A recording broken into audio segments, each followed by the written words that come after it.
So before we randomly generate the river card, let's stop and think for a moment, how many hand combos will we have to defend to make our opponent indifferent to calling on the river?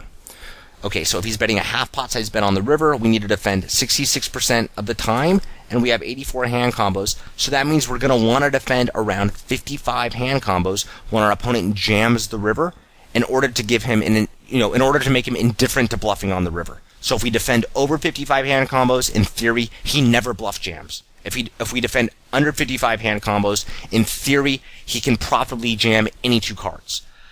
So keep that in mind when you're making this turn range. Does this look like a range that can usually defend around 55 hand combos on the river? To me, it looks like the answer would be a yes. So while there's many river cards we can get, ranging from a 3 of hearts to an 8 of spades to a 9 of spades to a king of clubs, and all those different river cards are going to make us want to defend very different ranges, this looks like a reasonable range to use on the turn. So just because we get a river card that makes it very, very difficult for us to call enough hand combos, that doesn't mean we made a mistake on the turn. Just because we get a river card that looks like we want to call even more than 55 hand combos, that doesn't mean we made a mistake on the turn. Obviously, we can't predict the river card, and we're not always going to get a river card, which makes it very easy to defend around 55 hand combos. And if we don't defend exactly 55 hand combos on every river card, that doesn't mean we're making a mistake or we're being exploited. So just keep all that in mind as we go ahead and randomly generate it. Okay, 9 of clubs. So that's a pretty interesting river card. So, river... So our total combos on the river is going to be 84. The river's a 9 of clubs, so let me just go ahead and make the template. Alright, so I'm going to go ahead and plug in the 9 of clubs. Desired combos defended, 84 times, I don't think that river card reduced any combos, times 0.667 equals 56, as we already said.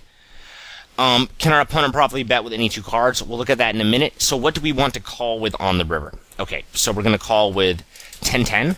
We're going to call with King-Queen. That gets us to 19 combos right there. We're going to call with Jack-9 suited, which is 3. 10-9 suited, which is 3. What other sort of top pair hands do we have? Top pair. Okay, so Ace-Jack, that's going to be 12. And Jack-10 suited. Oh wait, we raised Jack-10 suited on the flop, sorry. Alright, so King-Jack gives us 12, Queen-Jack gives us 12, so that might be too many. 36, 39, 42, yeah, that is a little bit too many. So let's go ahead and see how many we should need to defend. So that's 19 plus 3, that's 25, 37, 49, so that would be Queen-Jack would be some combos, so that would give us 56. And that makes a whole lot of sense in theory to on the river, like only call with some of the hand combinations, like call with some of your Queen-Jack. That will keep your opponent indifferent to calling. So let's wrap this up and talk about this for one last moment. So on this river card here, it looks like when we're calling the river with 2 pair and better, which is going to be this range right here, our opponent's just going to be value betting worse hands pretty often when we have these hands. So around half of our river calling range is going to beat a lot of our opponent's value bets. These hands right here are pretty much bluff catchers. I do think Queen-Jack looks a little bit too weak here. Like, even King-Jack, I think I would be folding it in practice a lot to a lot of opponents. But I think that's for 2 reasons. The first being I don't think most people bluff enough in 3-bet pots, barrel off here at 1-2 and 2-4, which is where I have most of my experience in the last year.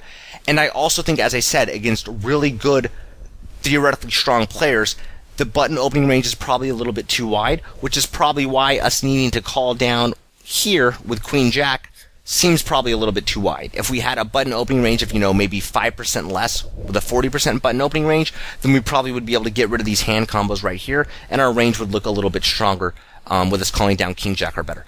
So these hands, as I said, they're pretty much going to be bluff catchers. Ace-Jack might be splitting once in a while, but these hands for the most part are going to be bluff catchers, which is fine. If our opponent's balancing his bluffs on the river, then us calling with these should break even, and these hands right here should be pretty profitable calls because we're sometimes beating our opponent's value bets. And if our opponent is betting the river with a balanced range and we beat some of his value bets, then our call on the river is of course going to be very profitable.